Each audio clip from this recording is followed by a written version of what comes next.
Because we not only have these horizontal capabilities that we can deploy whenever we need it, but most importantly, we have a lot of the data that our clients need to automate or to improve their performance. And we have a lot of the process expertise. And that's where I think the magic happens.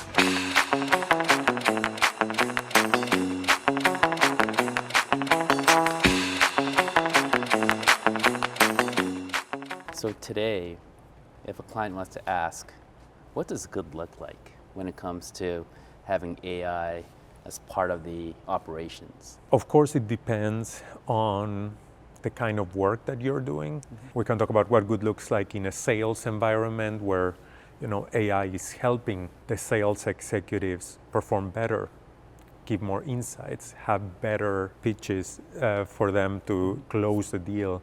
I'm seeing great developments on dynamic scripting where, depending on what the client is saying, it automatically adapts what the sales rep can say. So that's what good looks like there, where you are enabling the salesperson to do a better job. In some of the other places where it's more traditional contact center space on customer experience, what good looks like is AI is helping agents come through their proficiency curve much faster, that they are learning and they are getting to a stable, solid performance, not in 6 to 9 months, but in 3 months.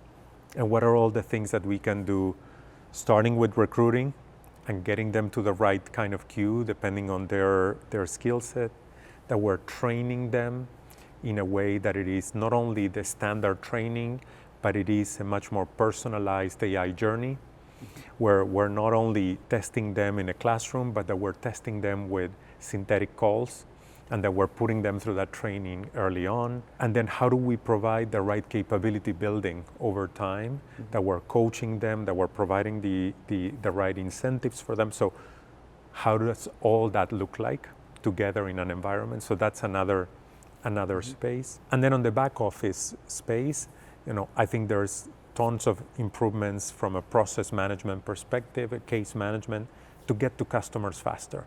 So you're not waiting. A lot of the processes that we do take 2, 3, 4 weeks to end up getting to the customer. A lot of automation and a lot of capability building for agents to deliver much faster. I was wondering if you could share with us any interesting impact that we're having with clients when it comes to TP.ai FAB and the solutions that we've been deploying with them. Absolutely. Look, and I would describe our FAB set of solutions into 2 levels. The first one is what I call the more horizontal capabilities. FAB Connect, FAB Assist, which are foundational AI capabilities that allows us to have a voice bot or to have a number of tools to assist our agents. But what I'm really, really excited about today is the number of more vertical solutions that we have been able to develop as part of FAB. Particularly, we're having tremendous success in our banking and financial services vertical, where we have been able to develop a number of back office and front office solutions for clients in the banking, in the insurance space, with particular processes that really matter for them, whether it is fraud, whether it is mortgage applications. So there are many of these that are very specific, and that's where I think the magic happens. Because we not only have these horizontal capabilities that we can deploy whenever we need it, but most importantly, we have a lot of the data that our clients need to automate or to improve their performance.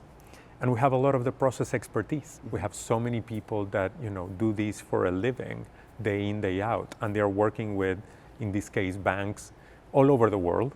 Mm-hmm. So we can bring to our clients not only their process, but an inspiration of what another process could look like. So this is what I'm really excited about, from a FAB perspective, and where we are going to continue making investments on to get closer and closer to the vertical solutions that we so much need in the industry. That's great. And just kind of double click into that, if we have a client that says, Jorge, I want to try this out, do you recommend me to try it out and fail fast? Or how much rigor have you guys gone through to actually create the solution where it's going to increase my success and mitigate risk? Great question, and I would describe it in a few layers. I think there's one layer that is definitely what is the sandbox environment where our clients can come, try these solutions, get to feel them, get to see them, learn from them. There's a component around that we always guarantee, and I think it's important for everyone. The second layer is that we remain ultra committed to cybersecurity, data protection, and making sure that all the inherent risks that come from deploying an AI solution are covered. We know a number of the potential attacks today, but that continues to evolve. And we as a company know how much trust matters in these solutions and how much we want to continue having that trust-based relationship. And therefore, the risk management, the data privacy, the cybersecurity, all those elements are another big component that we have invested a lot of time, money, and effort on, and that I want to make sure that our clients know so they can feel comfortable deploying these into their environment.